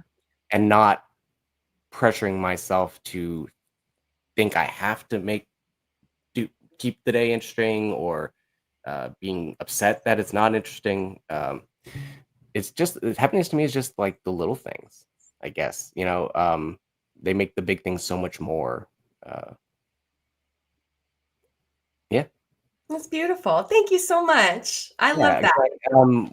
Can I add one thing? Yeah, of course. I want to go back to the healthy selfishness thing, and that's why to bring it all together. That's kind of like why the reason the Dink musical came together is because I've heard just like at your wedding, people telling you, "When are you gonna have kids? When are you gonna have kids?" And every time I've told someone no or mind your own business, oh well, that's just so selfish of you. You owe me a nephew, or you owe me a grandson. You know what I mean? That's so selfish of you that you would take that from me. Well, first of all, that's selfish of you that you would bestow that upon me. But yeah, to me, if it's a healthy selfishness to choose to have kids if you want them, and it's a healthy selfishness to choose not to have kids if you don't, or if you're unsure, you know? Yeah, absolutely. No, thank you for rounding that off. I think that's right. A lot of people will tell us that we're selfish for living a dink lifestyle or for whatever decision that you make. I often think that I'm very selfish because I'm choosing to chase my dreams instead of having kids. And frankly, I mean, everyone says that, oh, you can have it all. And that's just not how it works. If I choose to have kids, I am putting my dreams on hold in some way. I cannot do both at the same time. Not until the kid is a little older, at least, and can, think for themselves in some way and eat their own food. So it's hard work to have children. And millennials, we've been through a lot. So I think we're kind of, if you choose not to, I'm cool with it. But no, I get it. A lot of people really put that pressure on us. There's a lot of societal pressures. And I like that you're standing up and saying, fuck that. Like, you don't need to have kids. You don't need to follow what society deems you to do. You can choose you and to be happy. And that's what it's all about, Yeah, me and the cast are doing more than just saying that. We're singing it. We're singing it. Oh, I'm so excited. I've heard a couple of the songs. I thought they were great. I'm really excited to see them all together. So I'm like most people, I'm in the dark on a lot of it, but I think that's cool. It's going to be really fun, and I'll do everything I can to push it out. But yeah, in the meantime, anything else before we wrap up on my very first episode of season 3? It's funny you just said the word wrap it up. I did just want to promote real quick. The Dink the Musical has partnered with RAP, which is WRRAP, so double R's there, and it's the Women's Reproductive Rights Assistant Program. Ooh. So basically, their goal is just to what they do is they help low-income families or individuals contraceptives, and they do help those who are choosing to terminate find a healthy provider, and in some cases they assist with the finances. But their mission statement ultimately is our body, our choice. And it's kind of, it was a non-brainer to partner with them as well. So that's amazing. Yeah, it's a very pro-choice musical, and I'm cool with that. I'm very pro-choice myself. It absolutely is our body, our choice. And you live in Texas, so I know that you are right in the middle of a lot of difficulties around that area. So that's cool. Good stuff. Way to be political, TJ. I love it. You know me, I was never political, and now I hate it. I hate it. Begrudgingly been forced to be political. I think in some ways I have too. I don't like politics on a federal level in any way, but on a state level, on a healthcare level, and mental health, I'm into it, and I can't not be. Right. So yeah, it matters, and I appreciate you coming on, telling your story, telling about the musical, and just being open. And this was such a great episode to open up season 3. Really hoping to make season 3 a little bit more about the audience. So you guys tell me what you want to listen to. I'd love to have more of these, topics that we're all really thinking about. So with that, we'll go ahead and wrap it up. But join us live every first and third Wednesday of the month at PR Connections. We have it all coming out every single month. PR Connections is on top of it. So thank you so much, Guy, for having us. And we'll be back on the third month. I just wanted to share this as a Gen X person, how much I really appreciated the perspectives that the two of you shared today about a lot of things, but where you were talking about children and people, giving you a hard time about having children, and that this is something that millennials are really experiencing. Don't have kids if you don't want them, right? That's the Gen X perspective that I would like. And kids are wonderful. I have one, and I think it's someone's going to keep perpetuating the species, right? And it doesn't necessarily have to be you if you don't want to do that. So there were just a lot of things that you both shared today. I love the millennial generation because you guys are doing your own thing, right? Which is how it should be. So just well done on so many levels. I love the mental health aspect, but that's specifically about children. And hey, it's not something you should do if you don't want to do it. You don't have to do it. I love that. That's the Gen X perspective. That's awesome. Yeah. Definitely. Yeah. We didn't have a choice, or we felt like we didn't have a choice, right? Right. You guys be you. Yeah, I feel like it's better to regret not having kids than to regret having kids. So. Yeah. It's a serious responsibility that not everyone should take on. And you definitely shouldn't take it on if it's not your choice. Right. Absolutely. The way of looking at it. Very well done today, you guys. Thank you, Guy. Thank you so much. This was a great show, and I just appreciate you being here.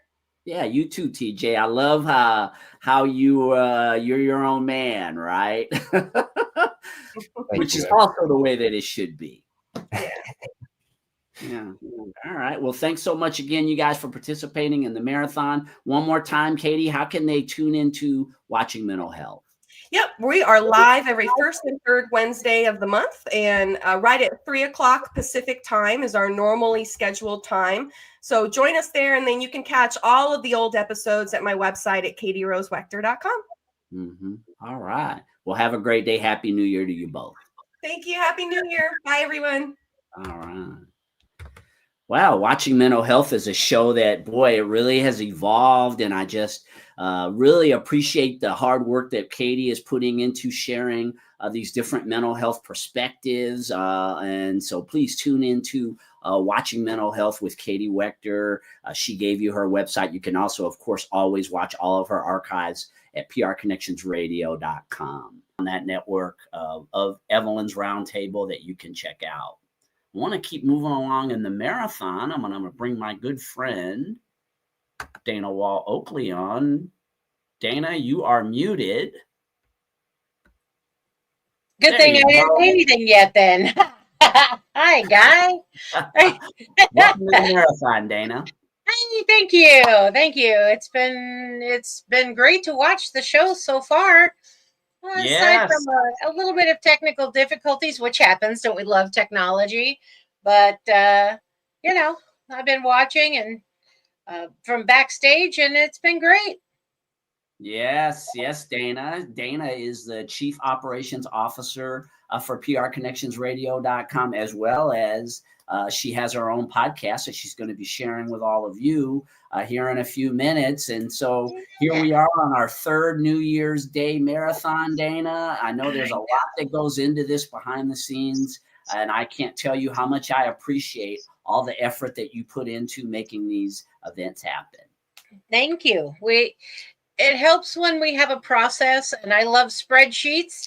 So I organize it and I send out the timeline and all the things to everybody so that we know who's on when, and we coordinate the guests. And it's been, it is kind of a lot of work, but at the same time, I enjoy it. I like putting together everything and seeing who wants to participate.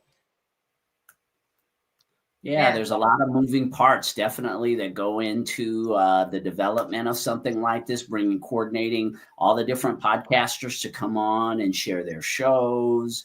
Plus, as you had mentioned before, there is a lot going on behind the scenes technically to make this happen. And it really is a coordinated effort. But let's talk about Dana Does Voices, your podcast. One thing I want to share is that, as I mentioned in my monologue earlier during the show today, that we have this audio streaming component of PR Connections that we are really going to be focusing on a lot in 2025, displaying all of our wonderful shows. But Dana Does Voices has been doing phenomenally on the audio streaming side. Who would have thought? Yes. I think that's fantastic. It is It is geared more towards an audio type of podcast because I'm just doing voices, characters, and voiceover. And voiceover is usually audio only, or you're hearing somebody's voice over like a cartoon or something. So you're not usually watching the actor do the parts in front of you.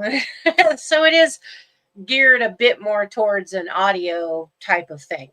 So I think, but I'm surprised. I'm happily surprised that it's doing really well on the transistor or on the on the audio, and you can pull it up on the many different destinations that are available through the platform we're using. I think it's really I think that's fun. Isn't that wonderful, though, being able to know? One of the great things about the platforms that we're utilizing, again, it's the analytics and you actually knowing through downloads exactly who's listening to your show, where in the world, multiple countries. It's just fantastic how well received Dana Does Voices is on that audio streaming side. It is. It's fabulous. And across the world, not just our country, but across the world, where I have probably, I would venture to say it might be Toastmasters that I know that I've met at conventions that come to convention from all over the world, and maybe they found me. I'm wondering though, if someone's listening in Russia, does it translate? I'm not, or are they listening in English? Right. Well, we've got the video version of Dana Does Voices today, so I'm going to remove myself, Dana, and run your bumper. Please welcome Dana Wall Oakley and her wonderful podcast, Dana Does Voices. Thank you. Welcome to the Dana Does Voices podcast with Dana Wall Oakley on prconnectionsradio.com. In each episode, I will showcase my voiceover talent by reading my own scripts with multiple characters, highlighting various accents and voices. I will occasionally interview a diverse mix of entertainer-type individuals. Tune in to PR Connections Radio Facebook and YouTube Live to watch Dana Does Voices with Dana Wall Oakley. Hi there, and welcome to Dana Wall Oakley. That cut off a little abruptly, didn't it? It says in my intro that I'll interview people occasionally. I probably should work on that for the next one. I've been doing my shows on holidays, major holidays. We just had a couple of major holidays pass by, and today, New Year's Day. I have for you today 2 different scripts. Usually I only do one, but today is a special marathon episode. I have 2 different reporter. I've come to realize I love to do reporter stories. I've got 2 different scripts today where I'm a reporter interviewing somebody fantastic. The first one is my Felicity Happy Day with the Happy Day Today show. And the second one, if you guys have been following Kool-Aid Man, he's interviewed as he goes into his next venture.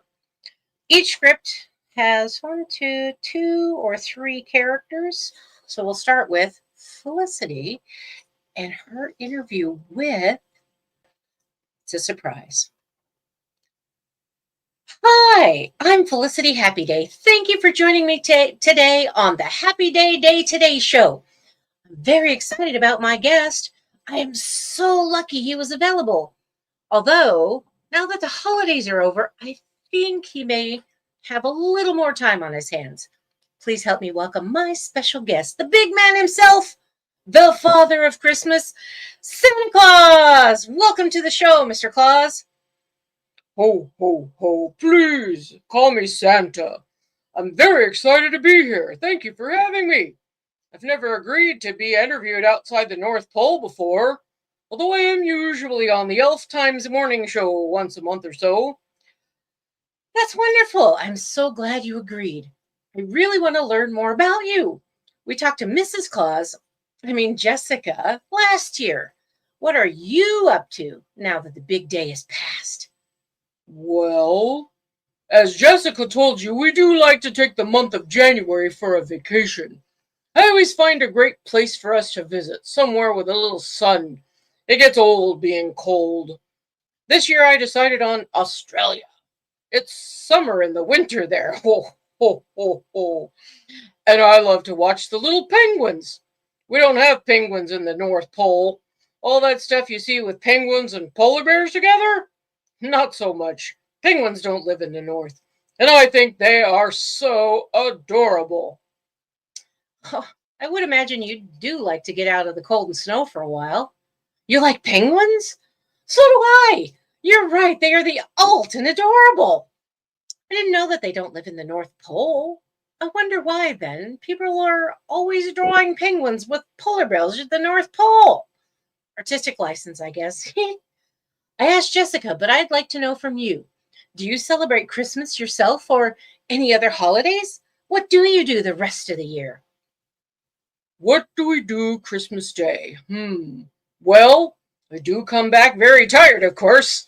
Usually have to recover for about a week or so. Not as young as I used to be. Ho, ho, ho, ho.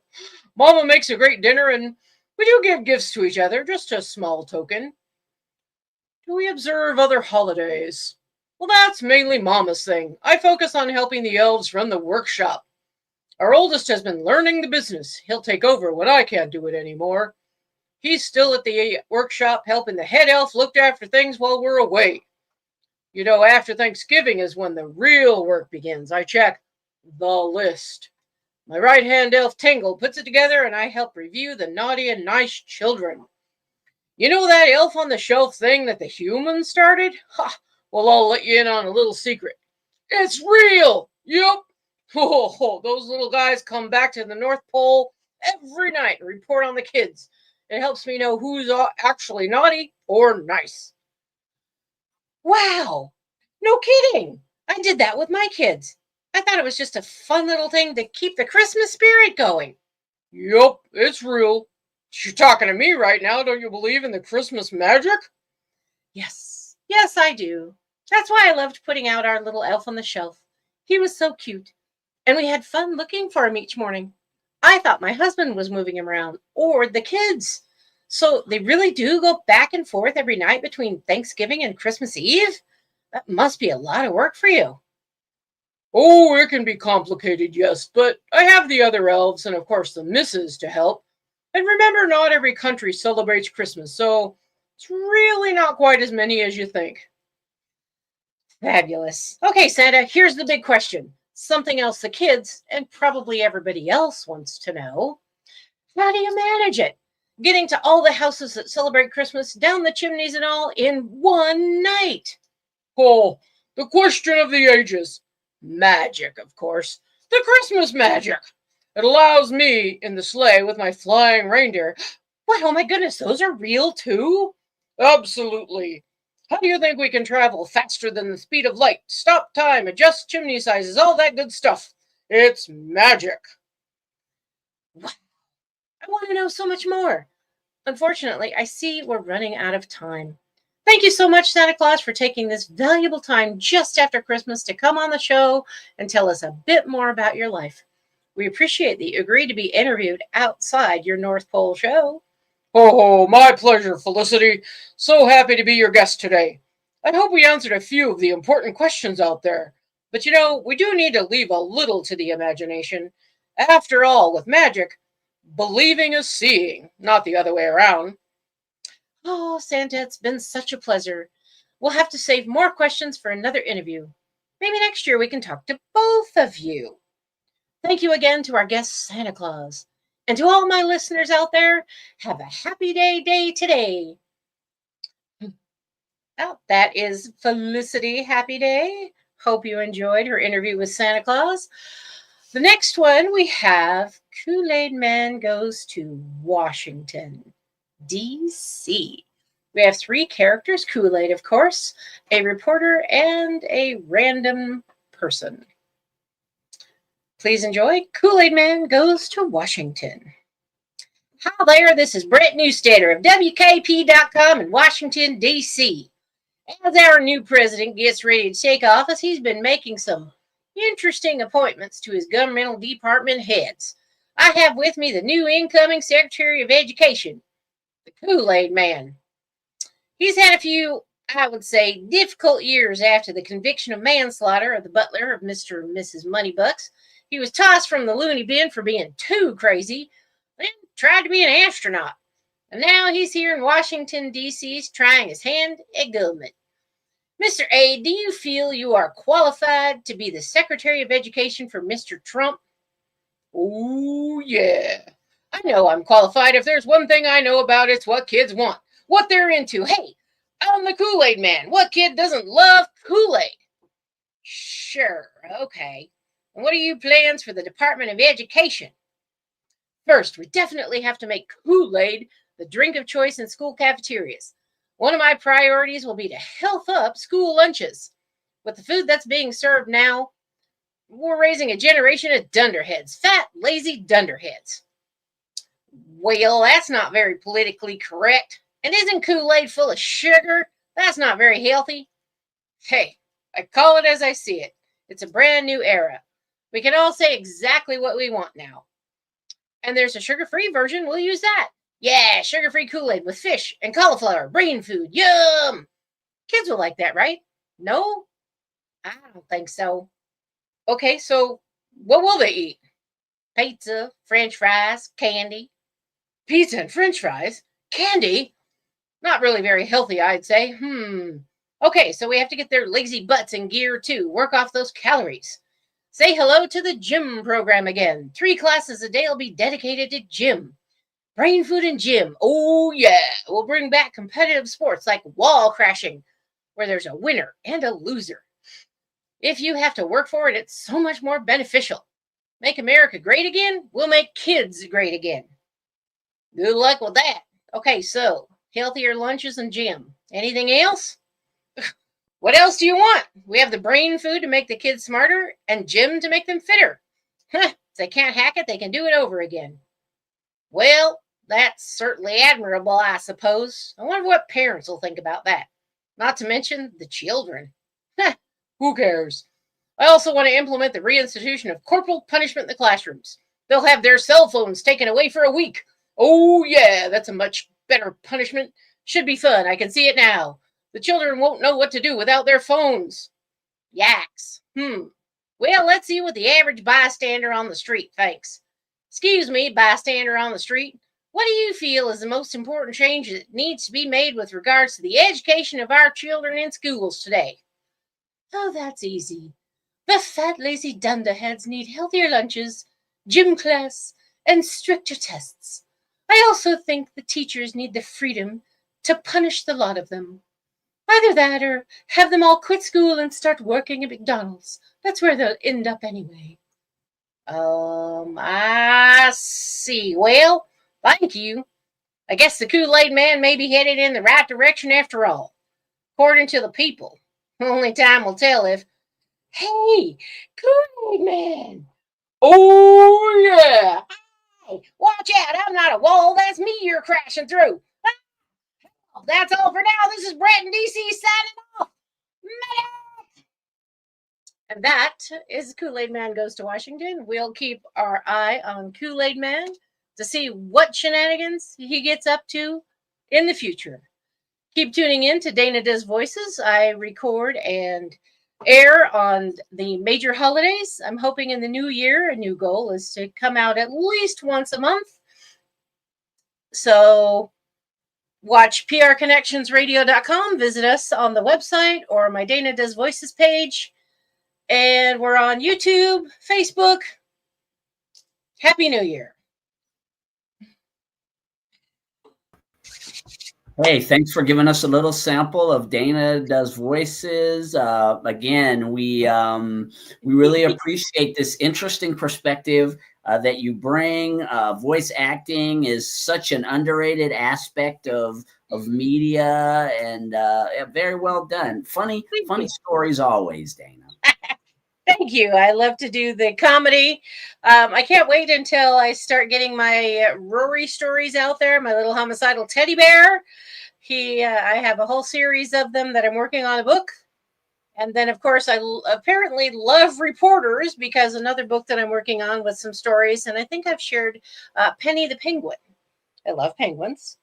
And she's a reporter. So I guess I'm really into this reporter thing. Maybe I should start interviewing people. Yeah, that would be an interesting little twist to what you're, along with these stories, to actually be bringing people on and doing interviews. I think that's a really good. I could have my character interview somebody instead of me. Absolutely. That's what I was thinking. Have the character do the work, right? Yes, because I've got Bobby Tucker, I've got Penny the Penguin, and Felicity Happy Day. I've got Wanda Wandaberger from the other Kool-Aid Man series. I've got a lot of reporters. Fun stuff. Yeah.